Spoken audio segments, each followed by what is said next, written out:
when they were.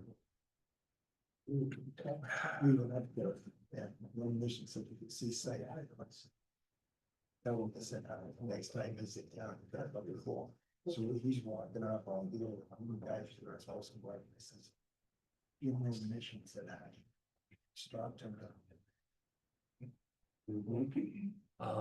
Is that Winarski that's on this? Yes, it is. Okay. And Andre's walking in here in a moment.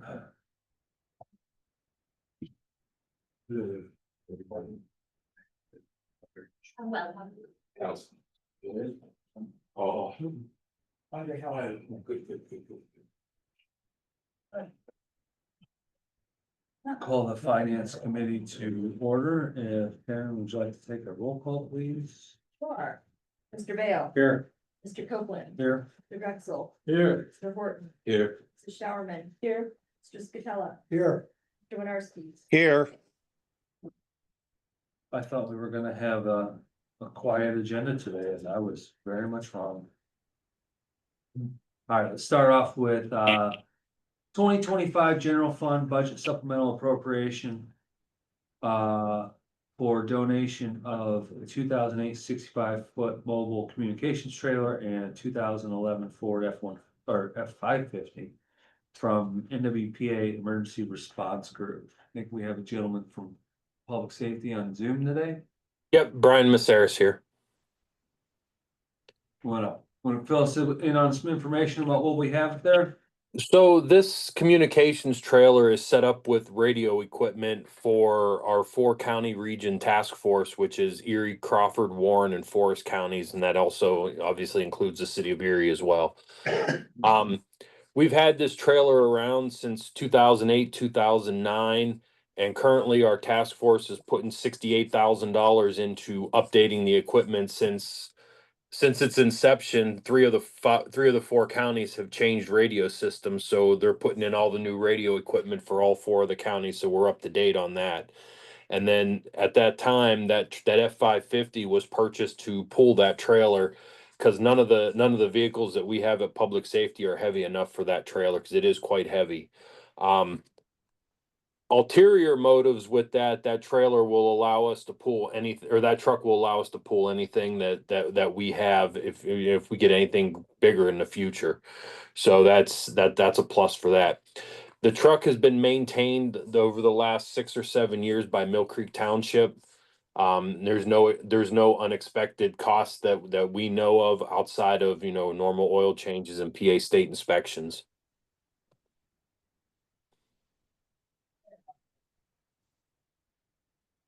We work in a pretty cooperative manner with the emergency response group, right?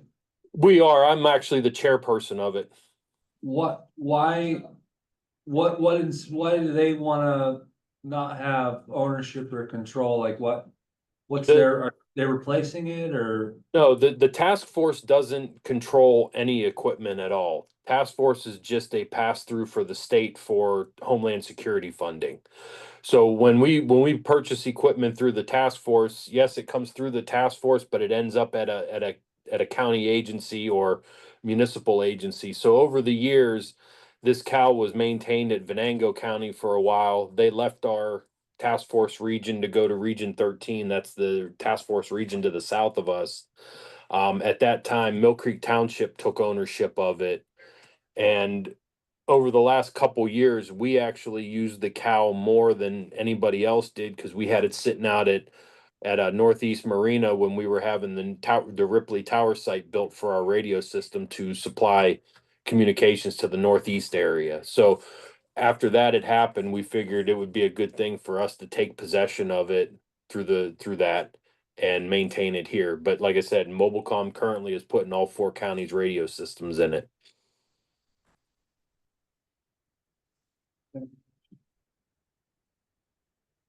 Do we have any estimated cost of ownership in the future? Just normal oil changes and inspections on the truck, and generator maintenance and inspections on the trailer. Offhand, I don't know how much those cost. Probably a few $100 each, but nothing. We're not anticipating any major input to it. Sword, Maintenance agreement, you said all this radio equipment's being installed, who's gonna be responsible for maintenance and upkeep of that? Each of the counties is gonna be responsible for the maintenance and upkeep of their own radio equipment. So whatever equipment in there is for Erie County's radio system would be maintained by our county 911 center. Yeah, and they'll have, of course, have paperwork or MOA or MOU or an agreement, inter-county agreement paperwork to accompany that. Correct, there will be. Thank you.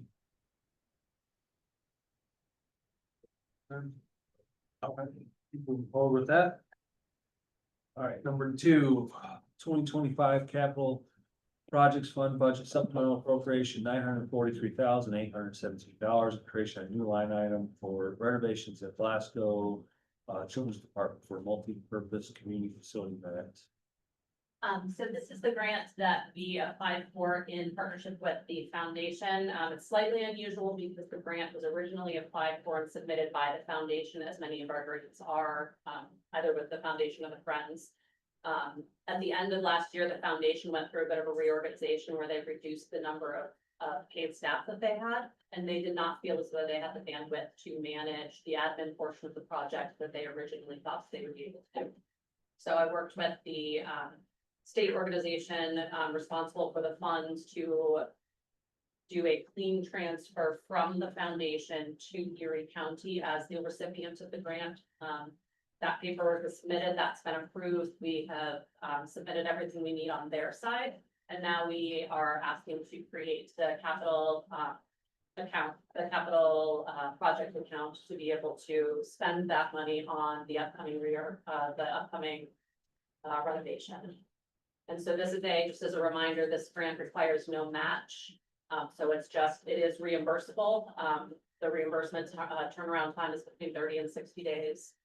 And we have also secured honorarium funds if between the time we applied and the time we actually have to pay for the service and the supplies, so that this will not create any cost for the taxpayer. And should we need to dip into those funds, they are currently being held by the foundation, but I would come to you and ask for an appropriation to be able to accept those funds to cover any overages. This was the DCD Community Spaces. Yeah, grant that came out last year. Mhm. Cool. And funds, it is, I did, because of what's happening at the federal level with funds and people being a bit nervous about whether or not those funds are actually available. The money to support this grant is actually already with the state. The state does have the funds to pay for these projects and fund these grants. They must be completed by the end of 2026. And from everything that we've heard from Fosbrick Design, who talked us through what a design would look like should we move forward with this, which we hope to, there should be no problem in us completing this project by the end of 2026. Actually, the timing will be nice because we will be reducing the space available in the children's library as construction is happening out on the bayfront. So we'll be able to kind of time that and move some of our resources and programming out to the branches while things are difficult to get to the Glasgow. And we do plan, I know one of the questions that I expected to hear, we do plan to, once we have your approval and this moves forward, put out a public survey to explain to the public what the requirements of the grant are, as well as to ask for feedback about how people currently use the children's library and how they might foresee using the children's library. Sure. Yeah, this is wonderful. Thank you so much. Well, you're pushing the program out to the branches while the construction is going on. Will that program return back to Glasgow Library? I think what we will probably Be a do, positive. I would like to say a little bit of both. And how would that impact the staff? Hopefully it will be a bit of both. My hope is that as we are, most of our programming happens at Glasgow now. My hope is that we will be able to collect attendance data related to how much, how turnout is at the branches and kind of balance ourselves out a little bit. We have a new assistant director of literacy services in charge of programming, and she has some really great ideas about how we can do that. And of course, you already have numbers as the patronage right now. Cause I know Glasgow is flat. It is. And so I'm interested in that to always, caution in the services are being reallocated or redeployed. And what does that mean? Who benefits and who doesn't, and who loses?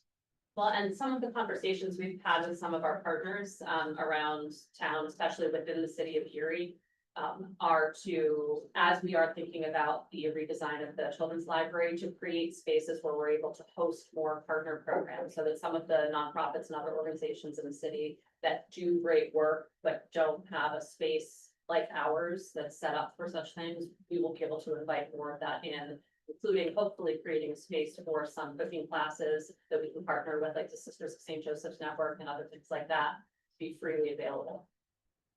Yeah, and all of that stuff sounds good. Well, but in light of the library and the Project Neptune and the cry over public space, and library spaces being for libraries. And I don't know that the library should be a wraparound service. And I think the main thing is kind of like the main thing. But it's like an educational piece to it. Seems like every time someone asks about services, in certain communities, they talk about replication, duplication, and effort. And so it all comes back again to those type of services and program. When you start with the plunge, what does that mean to that community? And who gains and such? And because of the horrific history of redlining and the horrific history that Black and brown communities have with libraries and books, you have great history with them as well. But being the time that it was illegal for you to have a book, granted, we've come a long way. And so the bookmobile, all of that, I've watched it all transform over my lifetime from North Park or South Park Road to its present place. And I watched the community use things. So I'm always scared. Always wondering. Thank you so much. Not terribly relevant to the agenda item, but since you're here and we Yeah. don't get a chance to talk much. What is the projected impact if PennDOT's plan moves forward as proposed for the year closure? Great question. So, we met with the PennDOT project manager for that project. Our biggest concern was safety, because our parking lot is on one side of, East Front Street and the building is on the other side.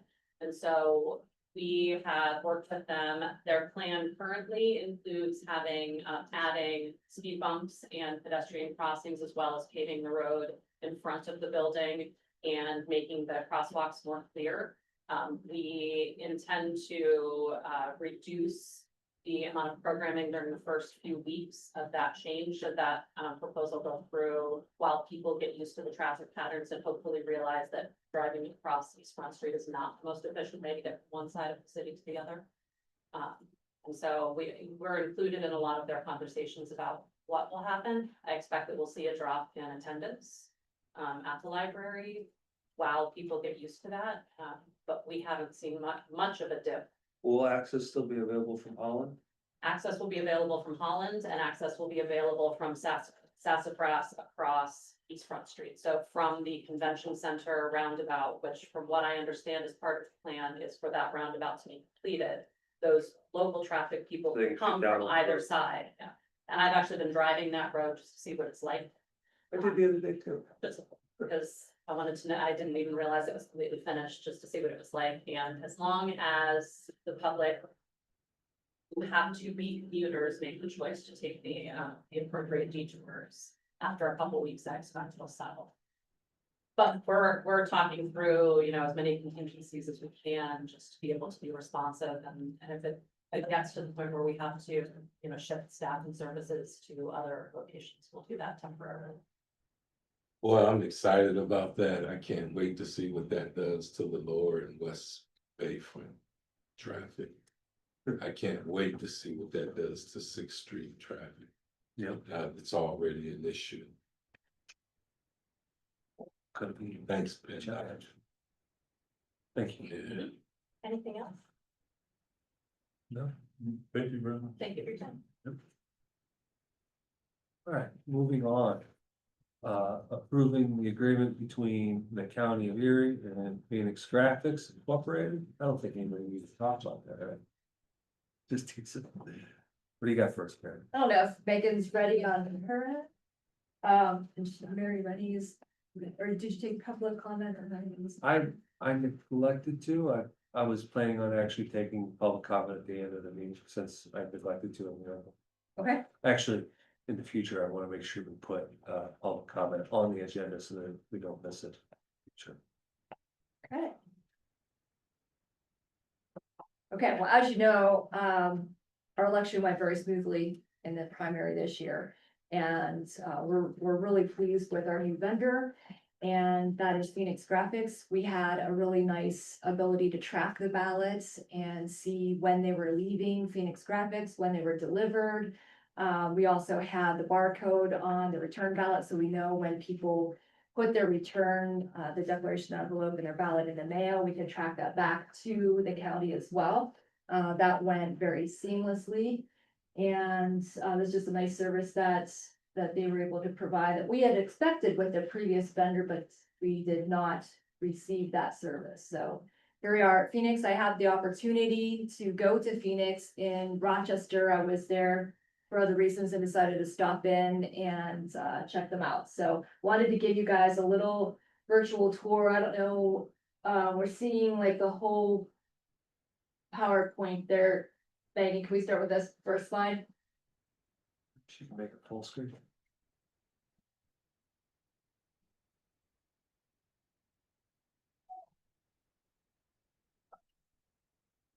We had a representative come to our office here, not that long ago, and I told him I would be in the area, and so we arranged for this visit. I don't, can you make, Megan, are you able to make the one? I can't see what you're seeing because the slide shows on both of my screens. Oh, okay, There or, That's probably. we're seeing like the, if you can do play the slideshow.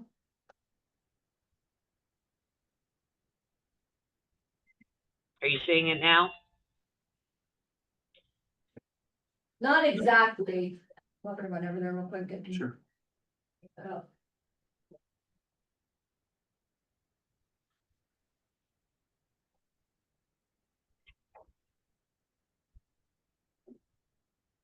He's been very excited to show us the Yeah, we're seeing slideshow. of- this on top of that, but if you could do like from beginning, yeah, that's what I had it on. And then that shouldn't be on there. Like this side, we can see the thing too. Right, it's on this side. And when I flipped it before, it was on the other side.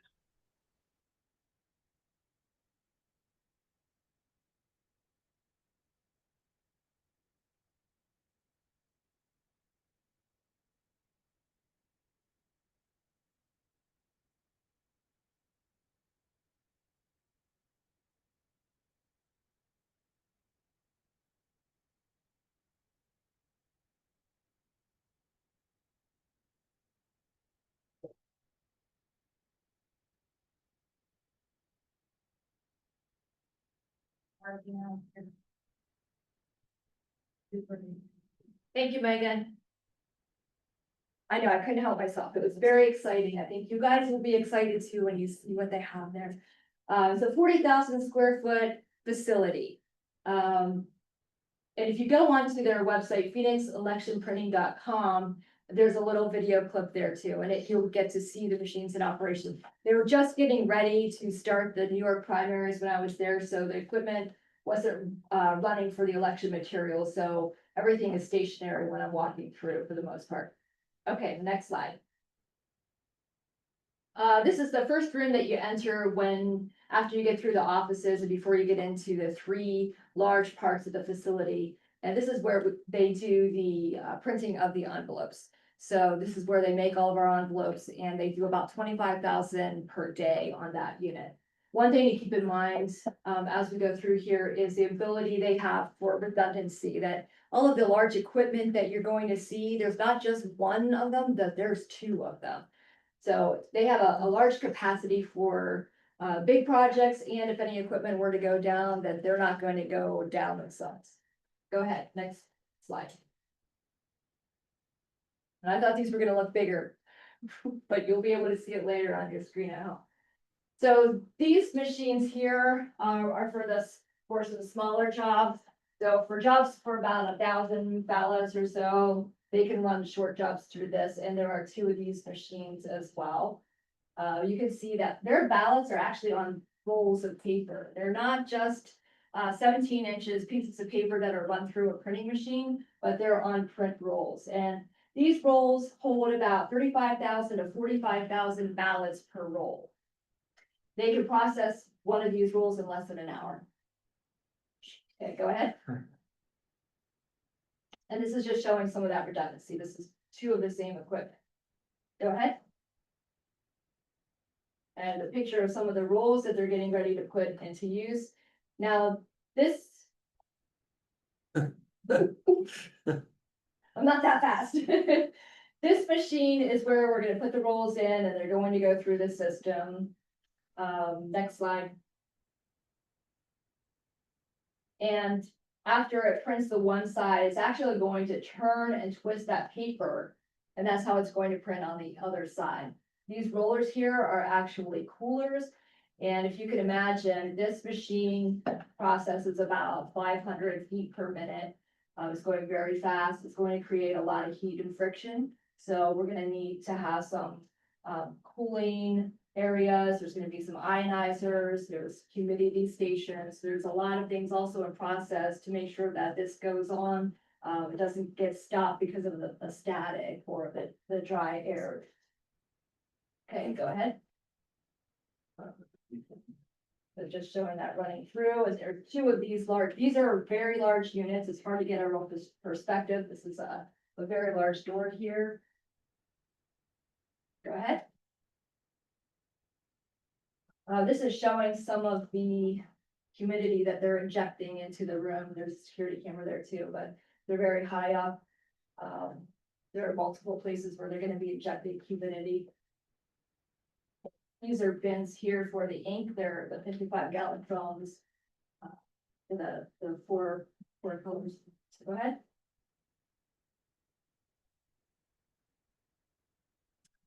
So this is another part of the production studio. These are not ballots. This is for their HelloFresh account. They do all the mailings for HelloFresh. Go ahead. This process is where they're going to be cutting the paper. So if it's not the perfect size on that big roll, then they're going to be cutting that down, and it's going to go through this system. And there's more fans to keep the tension at the proper levels there. You're gonna see, maybe in the next slide, go ahead. In the next slide, you're gonna see these pipes up here, these tunnels. When they're slicing the paper, you're going to have some remaining product and some paper waste, right? So this is gonna be vacuumed up into those tubes, and it comes down into a place where they're gonna be able to recycle that extra paper, which I thought was really neat. There's another recycling place in the same industrial complex where they're located, and they can take everything over there. There's another picture here. You'll see some pallets of paper and cardboard. Okay, next.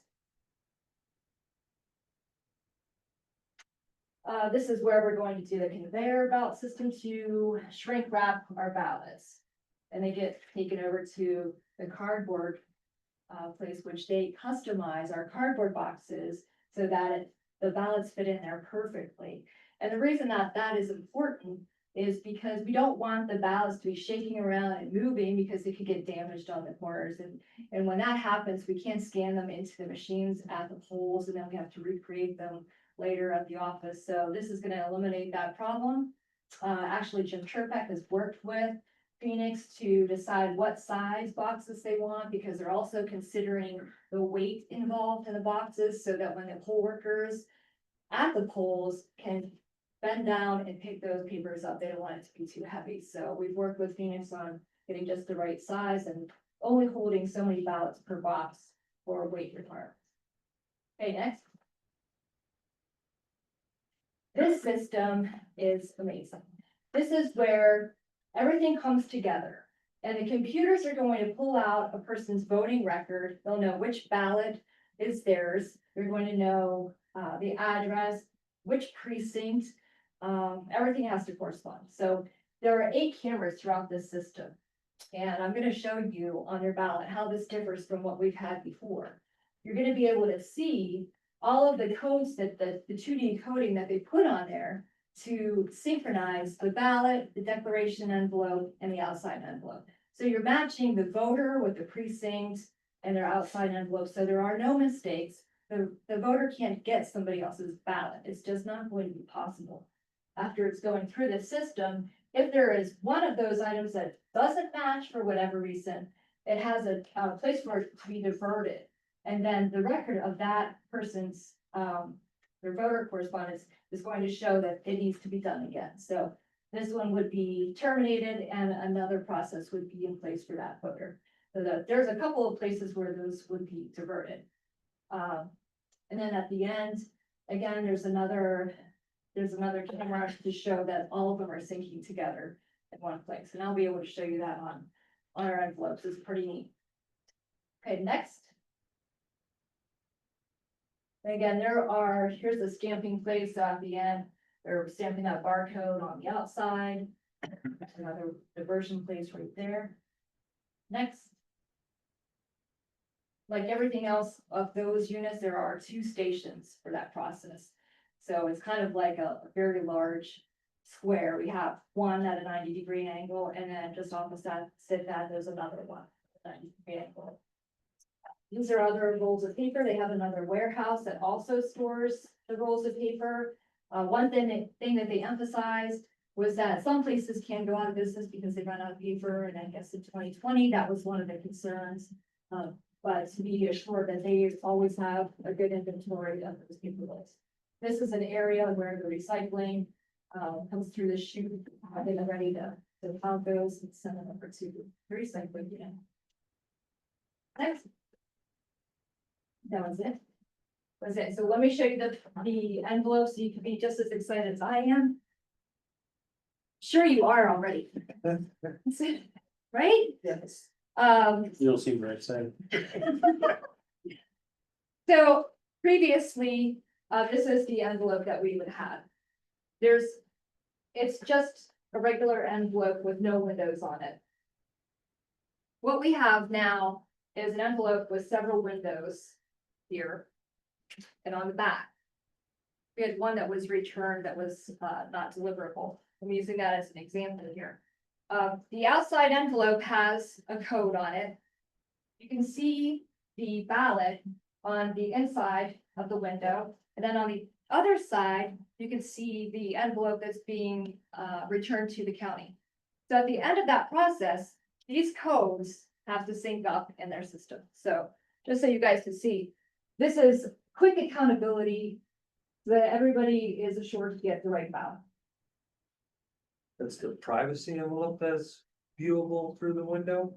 No, it's the return. It's the one that they would be returning to the elections department. Oh, okay, so this is the envelope as opposed to the voter, not a return form. This is how it would look when it's being sent out to the voter. And then the one on the inside, you want to make sure that the declaration envelope that they're signing is their declaration envelope. So that one's coded as well.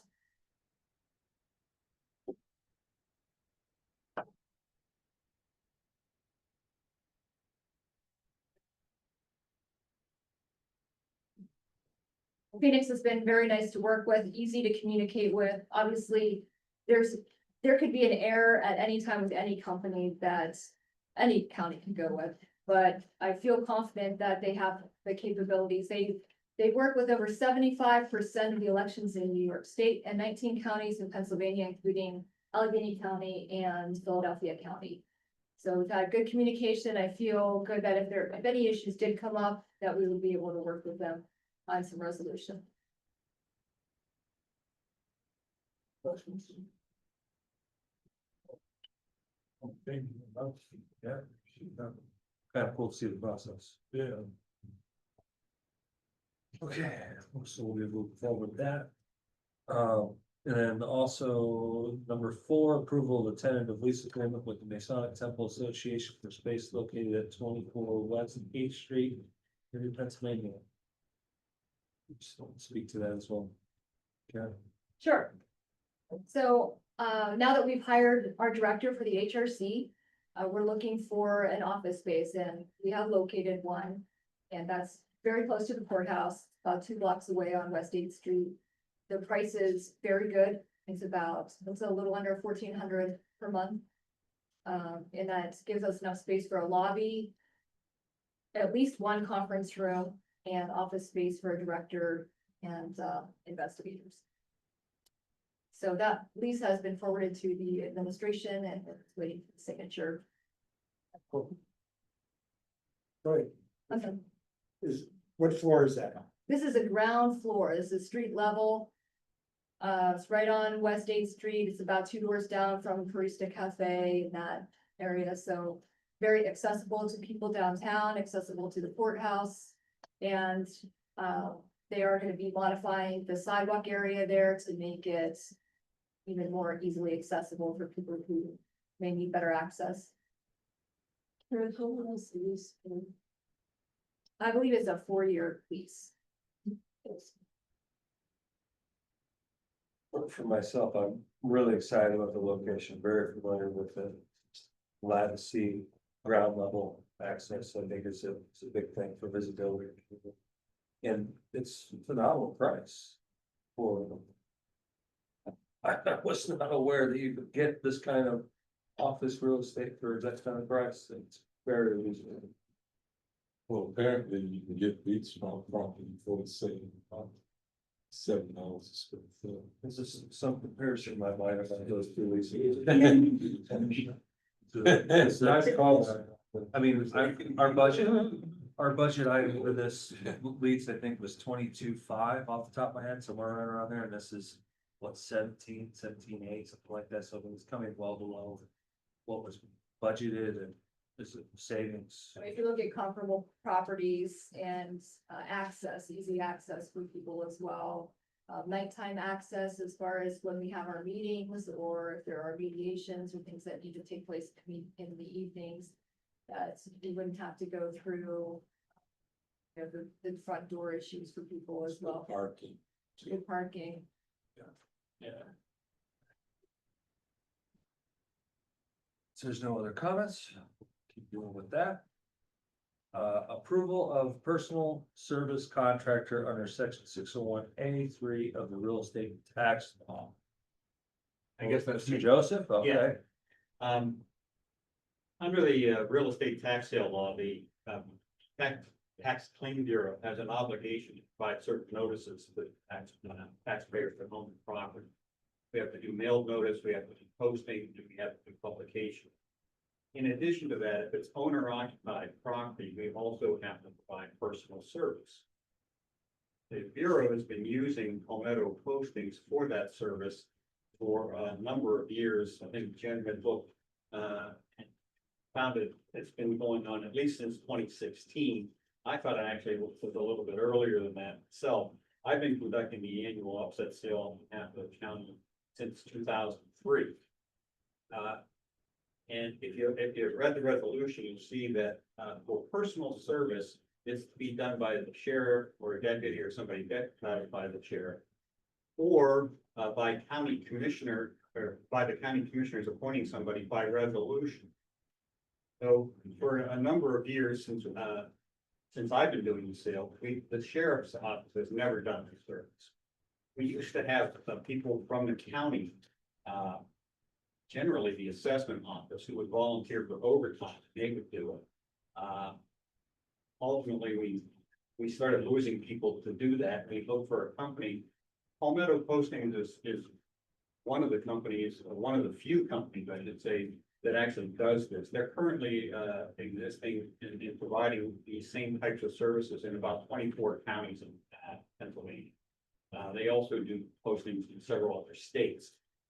And the people that are listed on Exhibit A are folks that we have experience with, that have been doing the postings for, Erie County for a number of years. Now, what's happened is, normally, since Palmetto's contract has been in place, the county executive has signed a letter, of appointment of Palmetto, and their agents to do the field service and personal service. We recently got a Commonwealth Court decision that said that that wasn't proper. And a little history here. Erie County is one of 7 home rule counties in the state. And we split the county commissioner role. The real estate tax sale law that used the term county commissioner was written in 1947. The home rule charter legislation was passed in 72, and Erie County adopted its home rule charter shortly thereafter. So we had interpreted the role of the county commissioners who haven't been split between county council and the county executive. The executive role going to the county executive and the legislative role going to county council. The issue was, is this an executive function of appointment, or is this a legislative function? It hadn't been challenged anywhere in the state until this case came up, that hadn't decided. And they concluded that the use of the phrase county commissioners by resolution meant that it really required an open and public process and adoption of the resolution by the equivalent official, which the Commonwealth Court told us is county council and not the county executive. So in order to preserve the sale, which we're going to conduct in September, we are asking for county council to adopt a resolution appointing Palmetto to do that role. Happy to answer questions. And not just to preserve the sale, but to preserve process and to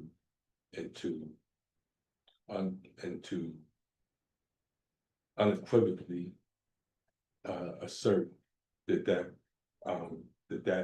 falls under county council's jurisdiction. And so it looks like you have 7 or 8 people here that work for this company. And I think it'd be proper for the resolution to reflect those people. Is that what this is? Yeah, those are, I identify in the resolution Exhibit A, and those 7 or 8 people are Exhibit A. Yeah. So consistent with the latest court rule, which he cited, and Tom's here, you can speak to. It is county councils. I shared the resolution with Calrico, and I also shared the court decision that leads to the resolution. So Tom and I have talked about it. I don't think he had any questions of me, but certainly I'm here to answer them. Yeah, no, I'm sorry I didn't get back to George, but I did draft it. I did redraft it. Oh, ever so little, leaving out all the history, Oh, okay. so that it's simply straightforward. Where council has to approve the appointment of Palmetto and that. So I'm sorry that I didn't get a chance to send it. I sent it to council, but I didn't get to send it to you. I hadn't seen the redraft. Yeah, I'll send it to you. Okay. Mr. Johnson. Familiar with the court case that brought this to us. I was wondering how long it would take for the resolution to appear before us. I know that Palmetto's been doing this for us for a very long time. Just wondering, what is the process by which the executive arrived at? Is this a matter of habit? Has this been put up for RFP from time to time? Just for reference, I printed out or asked to be printed out for you guys. The scope that we're talking about here, I mean, the highest payment to Palmetto was $164,000 in 2017, $113,000 last year. Like it's not insignificant. Is this put out for RFP? How did we arrive at this company? I can't answer the question of how it originally came about. I know it was probably, and I'm going to guess just for a moment here, bear with me. As I mentioned, Palmetto is used by, about 24 counties in, Pennsylvania now.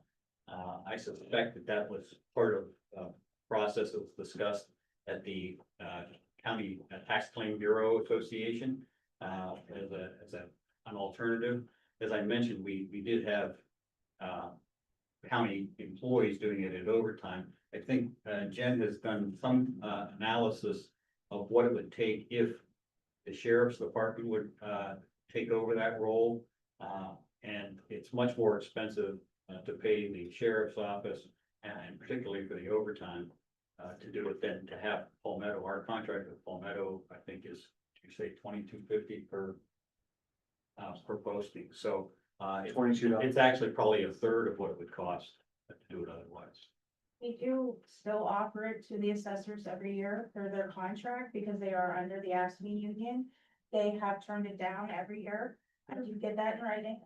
It is a very, excuse me, I can speak from personal experience. It is a very tedious, time consuming, and sometimes people are not all that friendly when you're on their property task.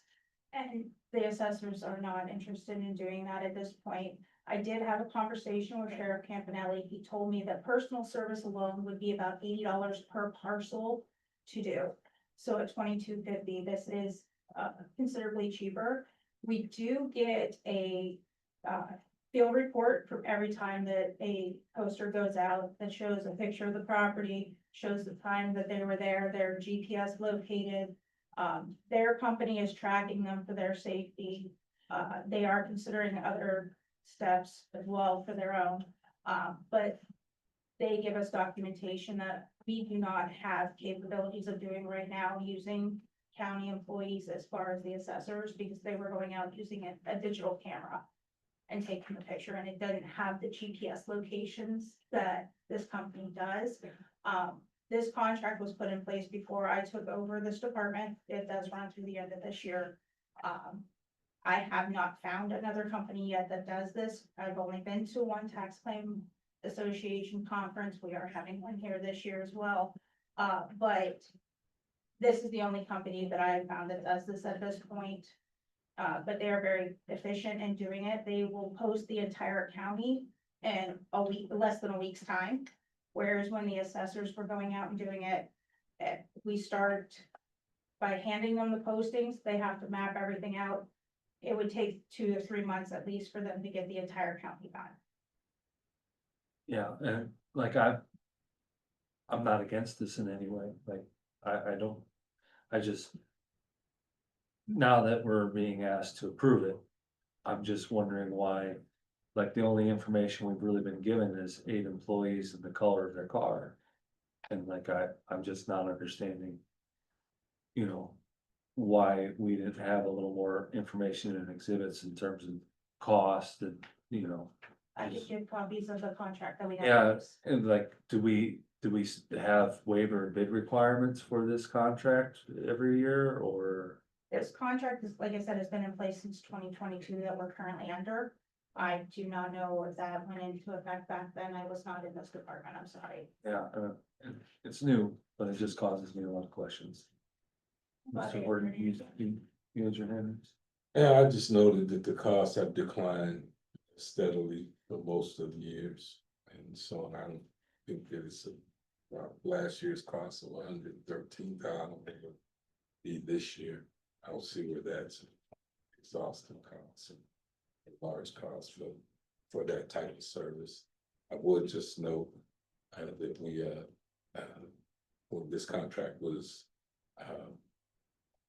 enacted, that we didn't have a GPS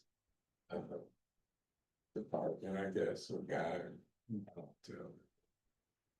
We got some of that capability now too, and I still don't think that we would be able to do it as cost effectively as this agency.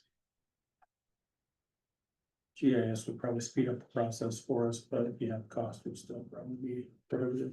I spent quite a bit of time on their website and looked at their GIS capabilities that they reference. I think our GPS capability, as we build out, will just be able to cross-reference whatever, but for under $125,000, $130,000 for this type of service in today's environment. I think is very, very good. Thank you. And I know you shopped around. I know there's only 3 or 4 people in the state that do this. So, Mr. Chair, the other thing you have to consider that in Pennsylvania, the sheriff has to serve most everything. In divorce cases, you don't have to, but in every other instance, the only person that could serve process is the sheriff. And that's because, the consequences of improper service are very significant. So it has to be done by a professional that takes all that responsibility. To hire a private, it's very interesting that in this particular instance, the statute permits the hiring of a private entity to do it. Surprises me that that's the case. But I mean, as George and the young lady pointed out, the sheriff is 3 or 4 times as expensive, so. $22.50, you know, it's pretty cheap when you consider the professionalism that is involved. And the risk of screwing up is so important. Yeah. Cool. Any other comments, questions? All right, appreciate it. Thank you. Thank you. All right. Keep moving with that. Number 6, resolution in support of the Erie County Gaming Revenue Authority. I asked for that to be put on, so I'll speak for it. We all saw the results of the audit from the Auditor General. Really glad to see that they found no issues with complying with gaming law. Did find it interesting to learn that we actually owe them money due to the way that we've been splitting up the gaming funds. This resolution would not be on the agenda if it were not for follow-up news coverage in which the county executive has made statements, calling into question the duration or the extent of the audit. And then also a seemingly public statement saying that we weren't going to be paying the money to Acro. I found that disturbing because it's about complying with gaming laws and the lawsuit from 2008, I think, somewhere around there. You know, the money that we owe them is not like an optional thing. So I put forward this resolution calling for, first, the tax to stop. I think that going through an audit is exhaustive. You guys go through one every year, right? Like it's a pain in the butt. And that's a small scale audit compared to having Tim DeFore crawl up your butt. Doesn't feel good. And so I wanted to put this out as support for the organization, for their staff, thanking them for all the extra work that they went through as a result for this. And the call on the executive to come into compliance with gaming laws and true up missing funds. Any comments? She said. Yeah, I got a comment. Sure. This is fine. I would much rather seen an ordinance to pay that money introduced, like that we just recently brought into immigration towards that, the paying of our bills. And I might also add that we were well aware, at least I was, of the $500,000 in arrears that we were before this audit. So I appreciate the resolution. I have no problem. I 100% support it, but I would ask that we pay our bills. And I would ask that we don't carry that debt into the next budget unless we have to. And the last thing that I'll add, because I absolutely love my appointment. I think that she's very intellectual and caring person who really just cares about it. You know, in the future, if we take issue with the performance of that board and the decisions that they make, I'd suggest recalling appointments and putting somebody there that's seeing through your wishes, but it's continuing to attack the board and their staff, I think is inappropriate, so I'll leave it at that. Mr. Chair, which version of the resolution are you discussing, are you talking? This was the version that, had been put on the agenda currently, on Monday. I did review the language of what you had, and I agree with the spirit of the language. I think that this is a more matter of fact statement. And I would like to continue moving forward with the original draft. But that appears in our packet, the solicitor had offered amendments to the resolution. Did we get both versions? I can disseminate that. There will have to be an amendment then to your version. Sure. Because we're not dealing with the Economic Development Act. We're dealing with the Racehorse Act. Actually, in reading these, solicitors, several communications with the Auditor General. And then also with the county in relation to the monies owed, there is some requirement of compliance on their part with the Economic Development Act. I don't understand what that is, but that actually is pulled from their own legal documents and what they. Okay, now you really got my interest. Laws they have to comply with. I want to see both versions, because now what you're actually doing is giving us a legal opinion over our attorneys. And I don't know that that's, All I'm saying is their documents reference that. That's all. I think you said a little bit more than that, but I think that we should see both versions, and we certainly have time to talk about it before Tuesday, so I don't want to delay on there. The Racehorse Development Act does not give the county the authority to create to create an economic authority. The law provides that the county is supposed to create articles of incorporation or file incorporating the gaming authority under the finance law. However, the receipt and distribution and guidelines involving the gaming authority monies, where they go, where they're supposed to go, is determined under the Racehorse Development. And that's why I made that distinction. It's not the economic. They are. The finance authority is not Erie County's economic authority, development authority.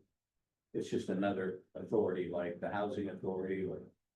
And that's what the. So I see what you're saying in terms of the language in the first whereas, I think that you're right. And that's the general authority and all of it, so. same Okay. thing. I'm fine with that. Okay. Next three, we want to deal with them as a body, are all together, are tax exonerations for. All three are for the land bank, is that right, Tom? All Yes. three? All Corey unit. And then, no reason not to move forward with any of those, right? Right. Okay, That's just one. Well, it's probably, because we're gonna talk about these parcels for sale again. And for a couple of years, I came here. Tried to advocate. For people, neighbors in neighborhoods where those lots. Were being, I'll just use the word speculated. And I said, well, a lot of times these people in the neighborhood don't know that lots available, blah, blah, blah, blah, blah, blah. We should get a task force, all through taxing bodies. And so I finally had someone knock on my door. And one of these lots was sold. $250. It's too small to build anything on. Stuff, the guy that's living in the neighborhood. The ladies brought pictures, but I took the liberty of walking around the corners that weeks and smelled high. right next to her doggone bedroom window on the lot. I actually went and cut her grass and cut like 4 of it, just so she could safely enter her house without anybody having needs for their human beings. And so now it's a problem. She says she reached out to the guy. He wants to sell it to her for $8,000. Oh, these Bayfront can't build anything on it. Right, right. And so just food for thought. I don't know if we just kind of left that out there like that's, we're just gonna proceed without, maybe that's something. I don't know. But she can't be the only one. I'm waiting for people to start pulling up trailers.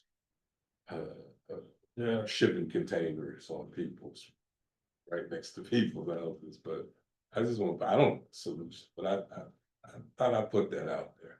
Is there a way that we can effectively, like, I mean, is that just a code enforcement thing? Or do we have jurisdiction to tack on with these sales? To, you know, have the accountability We to don't. someone that lives out of town, like, I mean, We it's don't, the same as regular code enforcement? city of Erie does coding, we don't.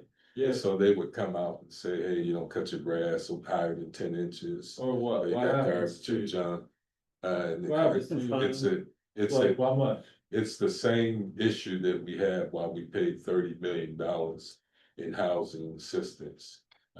And people are living in slumlord conditions with out of town landlords. It's the same. And we have a code enforcement in the city of Erie. I can't speak for the other municipalities, townships, or boroughs or whatever. But in the city of Erie, they have a building inspection law for landlords, at least, that each one of those facility or houses, structures have to be inspected. Yet people are living in substandard conditions. And there have been a lot of times they don't want to make waves. That's why we need the Human Relations Commission, because there is no affordable housing stock in the city of Erie. And so to be asked to leave an apartment goes on your record. Every time you apply for an apartment, it's $25 to $50 application fee, and there is no place to go. So. I feel that, like, I've had some friends that I know in the city recently, and then especially with the storm that we just had come through here. Like, there's a dozen leaks in the apartment building roof, right? The entire foyer, when you come in, between upstairs and downstairs, 4 or 5 inches of water gets in there when it rains hard. And they have no action or recourse whatsoever. We're the only other person that lived there that spoke up to the landlord got booted and couldn't find another place because the landlord basically, as a reference, told everybody, Yeah, like, you know, all this shit about it. So, I mean, I just. yeah, that's commonplace, but I didn't want to hijack the agenda. No. I just see that coming up on here, and because I cut her grass last week. I have no intentions to continue cutting it, but. Yeah. Mr. Tezrico, you had conversations with some of the bodies about getting together and having. Yeah, discussions that's about still this. pending. We just have to get a meeting. I told her to go to Everyone- city council. So everyone is ready to meet, but we have to meet. Oh, it's- And all of the municipal, well, we're just dealing with Mill Creek, Erie, Mill Creek and Erie. And their solicitors. One point to make is these 3 properties. The taxes are being asked to be removed by the land bank. The land bank works closely with the city of Corey, city of Erie, and all of these enforcement agencies. Because if the party who's under an enforcement order doesn't complete it, well, then the land bank will get first dibs. And so these are actually being bought by the land bank with the idea that they could put them to use or sell them or make some money off of And I would, and maybe there's a provision to be added there that if the land bank, if we exonerate all these taxes and the land bank goes to sell them, that they should have, if there's a residence owner occupied or neighborhood associate, that they have first dibs. Something, I don't know. That's, is a good subject of discussion for the meeting that we can discuss, along with raising the amount. Yeah, that's, I forget that. Thank you, Mr. Chair. And then the next three items are just parcel sales. I think your comments substantially address those and any concerns about the parcel sales. All right, and then analysis of the general fund, unassigned balance. That's We're gonna get a chance to look at it. So we have, you know, the 6 appropriations that we've had so far this year, so. Take away the fund balance, minus those 6 appropriations. There's about $27,908,802 over and above what we need to have for 2 months. I noticed, or was said to me, that number is roughly 5 million above where we were in December. Is that? I don't is have a that piece of paper in front of me, so I can't answer that. what? I don't have December's with me, No, I'm, so I don't know that answer. okay, yeah, I was told that it was up, went up about 5 million. Just wondered if that was like an estimate of what fell back to the fund balance after the Could have end of the been, year. what came back into fund balance, and remembering this, That's- the audit's not done until the end of June. So Right. we'll get the new number, and then we'll have the audit, and then we'll go from there. I just wondered if you were. No, I don't have that memorized. Okay. And for people that are joining us online, I know Miss Rennie had her hand up first. We also have Fred Duffer. We'll open the floor to public comment. Mary, are you still on? If you want to go ahead, Mary. Do you have a comment? Mute button. Yeah, well, is there the library director still there or no? She is unfortunately left. And it's kind of a moot point, isn't it? Where are the architectural renderings? You have in the packet before you presentation that says that the children's room will be carved up in various ways, and you said how wonderful you thought it looked. You don't have anything showing what is going to be left of the original. I also find it strange that the Erie Regional Library Foundation doesn't have anyone representing it, since they are the ones who are receiving the revenues of this. And in the past, I will point out that it was not taken through the county budget. Anything that the Erie Regional Library Foundation sponsored. The Library Foundation handled the construction, handled the revenue, handled the budgeting, and then it was handed off to the county after it was completed. I don't see that the Library Foundation is even involved in this. And lastly, with regards to the rent, I'm a little disturbed by the rent of the Masonic Temple. Comes in at less than $4 a square foot, but has a clause in it marking out additional rent, quote unquote. And from everything I can see in anything that I've looked up, additional rent is very exactly defined. And in this particular agreement, it almost looks like it's a punitive measure of some kind. So I find that very strange as well. But the time for questioning seems to have passed. So I'm done. Appreciate your comments, Mary. Fred, if you recognize if you wanted to speak. Yeah, couple things. I am concerned, as she said, they're carving up the children's room and they're providing some kinds of meeting spaces. Is this meeting spaces in a way trying to compensate for what's being lost because of the space in the library that was stolen by Gannon? That's one question. And then I do want to urge the library and you folks to be aware. There's very poor lighting at Front Street and Holland. I've urged over and over to improve the lighting, especially with all the traffic that's gonna be there. It's important to get that lighting improved.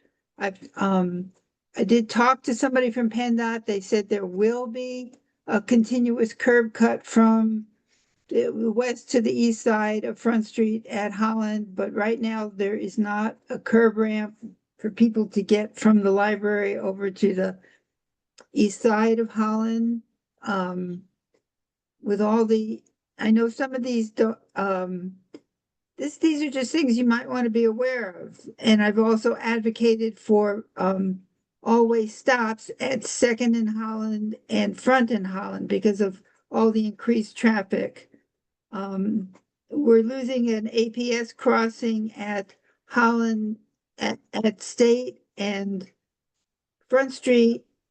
There ought to, Bayfront Parkway because of the closure. And where is there going to be an APS at Holland and Bayfront Parkway to compensate? Even though there's going to be a pedestrian overpass, are we going to have no APS there at all for a year? What's going to happen to accommodate pedestrians? And also I have the same concern that Mary did. What is this? 345 sounds really nice, but what's the additional $7? It isn't defined anywhere. Thank you. Thank you. Mr. Chair, Yes, sir. I reviewed the agreement, as I reviewed the other agreements, Phoenix, et cetera. And pointed out to Karen, that there's no explanation for the additional rent. And, in reviewing leases for the last 40+ years, pointed out that additional rent usually is, the over and above the rental. It includes things like, utilities, water and sewer, snow plowing, parking, many of those incidentals, and there's a separate charge for it. In this instance, there wasn't any. There was a charge, but there was no service that was linked to the charge. So I shared that with Karen, who then followed up as well. And it was just it was just not written very well. And but still, as you point out, it's an excellent, the rent is cheap. So the point that both of the ladies are talking about was really just an improperly written lease that didn't separate out the rent from the additional rent. Been corrected. Um, Are they revising, or what does that mean? Well, I mean, I don't know. Did they? Not at this point, we haven't had anything come back. Any different, so that's where. Just that's what we ask for have some right now. clarification before Tuesday, Sure, what those additional services costed out. think, some things are listed there, but I can ask for better clarification, so we all have. I'd the same vote for that. information. Yeah, the only risk you have is whether the services being provided would otherwise be provided under the provision additional rent have already been provided under the agreement for the general. Then you would say, well, why are we paying an extra $8,000 a year for additional rent when the general rental requirement is a duplication? But clearly that's not happening in the body of the lease. So if there's any amendment, should just be where the landlord describes the additional services that are being provided. Scope of work. That rent.